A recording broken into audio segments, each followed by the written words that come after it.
যা যা জিনিস আছে আমি সব এখানে শিখিয়ে পড়িয়ে দিয়ে যাবো, কিন্তু আমি এখানে থাকবো। আমাকে তোমরা এখানে আটকে রাখতে পারবে না। তাছাড়া আমার নিজের দেশ, নিজের জায়গা এসব ছেড়ে কি আমি কখনো থাকতে পারি বলো? তারপর থেকে তো মেক্সিকোয় আমার রান্নাই চলে। হ্যাঁ। তাই নাকি? ও মেক্সিকোতে সব বাংলার খাবার চলে? আরে না না, বাংলার খাবারের সঙ্গে ওখানকার খাবার মিলিয়ে মিশিয়ে আমি একটা ফিউশন করে দিয়েছি। হ্যাঁ, তখন তো এসব দেখবে না, এই যে সব খাবার দাবারের সব নামকরণ ওদের, কিন্তু রান্নার প্রণালী সেটা আমার। কাকু একটু স্থির হয়ে চুপ করে বসো না, এত গরমে কেন এত কথা বলছো? দাদা একটু ভাত দি। না না না না, হ্যাঁ ভাত দাও। আগে আমাকে একটু কথা বলতে দে না। এই যে এখন সব রান্নার প্রণালী দেখছো, সব ওইগুলো আর কি। তাই নাকি? তাহলে তো লোকজনদের জানাতে হচ্ছে। হ্যাঁ, প্রচার করো। তোমরাই যদি প্রচার না করো তাহলে লোকে জানবে কি করে? আসলে কথায় আছে না, যে চেনা বামুনের কোনো পইতে লাগে না, সেই রকম আর কি। এই খাচ্ছ তো তোমরা? হ্যাঁ খাচ্ছ তো? খেয়েই তোমরা বুঝবে যে কি খাচ্ছ। আমরা রোজ যেরকম খাই সেরকমই তো, আলাদা তো কিছু পেলাম না। আরে রোজ যে খাবার খাও সেই খাবারই তো খাচ্ছ। সেই খাবার কে শিখিয়েছে আমার এই কোজাগুড়িকে? সে তো আমি। এই মেক্সিকান রান্না আমি শিখিয়েছি ওকে হাতে ধরে। শুধু কি মেক্সিকান নাকি, কত দেশে রান্না করেছি। মেক্সিকান হনুলুলুতে গিয়েও রান্না করেছি। হ্যাঁ, হনুলুলুতেও আপনি রান্না করেছেন? দাদা এই গরমের মধ্যে খাচ্ছেন, ওনার সঙ্গে না বকে একটু শান্তি করে খান। এই হনুলুলুতে আমি যেসব রান্না করেছি না, সেই সব রান্নাগুলো মিলিয়ে মিশেই তো এই আমার ফুটবল এইগুলো করেছে। হ্যাঁ, ফুটবল কেন বলছো?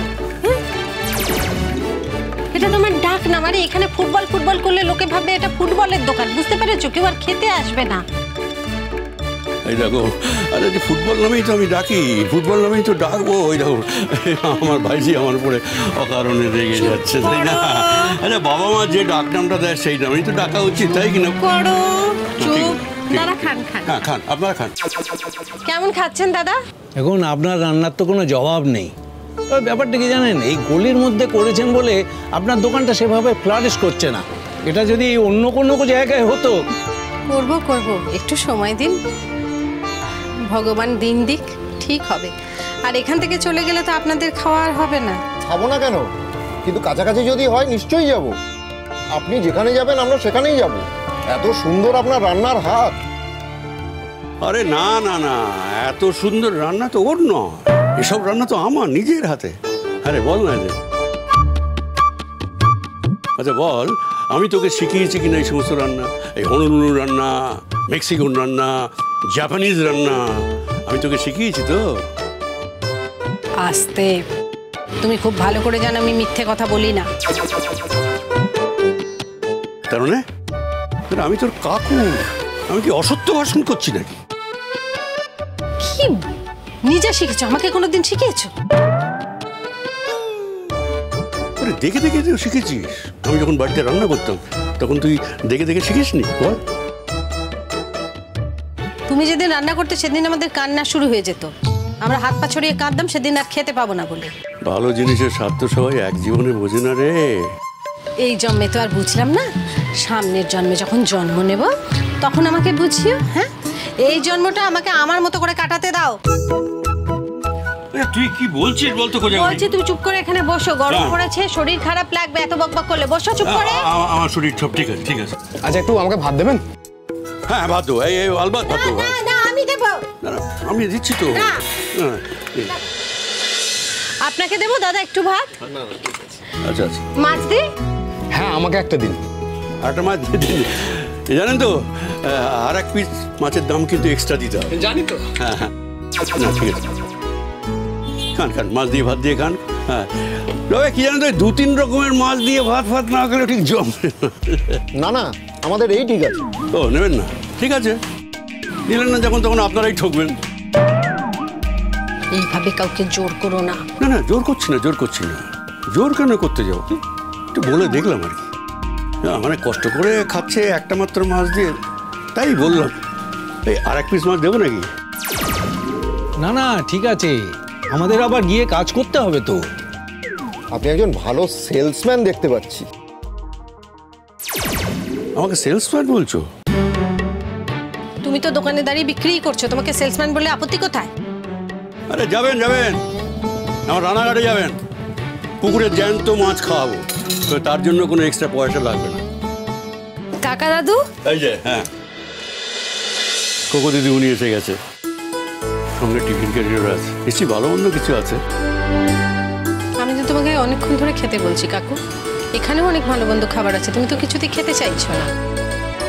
হ্যাঁ তা ঠিক, তবে মনে মনে ইচ্ছে ছিল যে কোকো খাবার আনবে, কুকুর হাতে রান্না একটু খাবো না।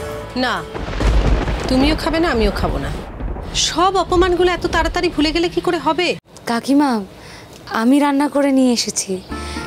নারকেল ছিল, নারকেল দিয়ে মোচা ঘন্ট বানিয়েছি, আর ওই ইলিশ মাছের মাথা ছিল একটু, সেজন্য ইলিশ মাছের মাথা দিয়ে কচু শাক বানিয়েছি। তোমার থেকেই তো আমি শিখেছি, আমি নিজে সেগুলো রান্না করে নিয়ে এসেছি। তুমি যদি একটুও না খাও, আমি এগুলো কি করে খাবো বলো? আমি তাই নিয়ে এলাম। এগুলো তো আমি খাবো না মা। না না আমি খাবো, আমার ভাজি যখন খাবে তখন আমিও খাবো। না, তুমি আমি কেউই খাবো না, তুই নিয়ে যা। কাকিমা, আমি তো ওই জন্যই বললাম যে এটা আমি রান্না করে নিয়ে এসেছি। রান্না তুমি করেছো মা, বাজার তো তুমি করোনি। ও বাড়ির কারোর পয়সায় আমি আর খাবো না। কাকিমা, তুমি তো আমার লড়াইকে বরাবর সমর্থন করেছো, বলো, তাহলে আজকে এইটুকুর জন্য আমাকে মাথা নিচু করতে বলো না। আমি ভেবেছিলাম যে আমি রান্না করলে হয়তো, আসলে এত কিছু মাথায় আমার আসেনি। আসার তো কথাও না, এইসব কথা কার মাথায় আসবে বলো? কিন্তু ঘটনাটা তো আমার জীবনের সঙ্গে ঘটেছে না, সেটাকে তো আমি মাথা থেকে বার করে দিতে পারছি না। রাগ করো না মাগো, ঈশ্বর যদি দিন দেন নিশ্চয়ই তোমার হাতে খাওয়ার সুযোগ হবে আমার।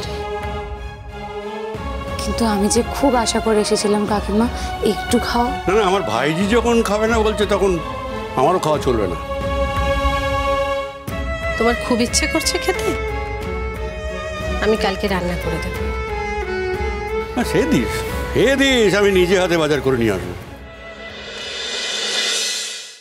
সকাল থেকে তোর কাকা দাদু কি পরিশ্রমই না করছে, উনি এসব পারেন করতে, শুধুমাত্র আমাকে হেল্প করার জন্য করছেন। তুই তো কিছুই বুঝিস না। এই যে এরা খাওয়া দাওয়া করছে, এতে আমি কত তৃপ্তি পাচ্ছি, কত আনন্দ হচ্ছে আমার, কত শান্তি হচ্ছে আমার মনে। এই যে তৃপ্তির মুখগুলো আমি দেখতে পাচ্ছি, এই তৃপ্তির মুখ দেখা কি জীবনের চারটিখানি কথা রে? এই তৃপ্তির মুখ কি সবাই পায় না? আর এসব আমি পাচ্ছি একমাত্র তোর জন্যই আমি এগুলো পাচ্ছি। আমার জীবনে এত আনন্দ হচ্ছে, এত শান্তি পাচ্ছি, কি বলবো, চোখে বলে বোঝাতে পারবো না। জানিস তো, আমার কলকাতা থাকতে এর আগে এত আনন্দ, এত শান্তি আমি কোনোদিন পাইনি। জাগে দোকানটা এমন করে দেবো না, তোর শাশুড়িকে বলতে হবে যে হ্যাঁ একটা দোকান করেছে, বুঝলি? তাছাড়া কি জানিস তো, আমি তো এরকম ছোটখাটো জায়গা নয়, আমি একটা বড় জায়গার জন্য চেষ্টা করছি। তুমি একটা রিটায়ার্ড মানুষ, তুমি কোত্থেকে চেষ্টা করবে? আরে রিটায়ার্ড লোক বলে কি আমার কিছু অভাব আছে নাকি?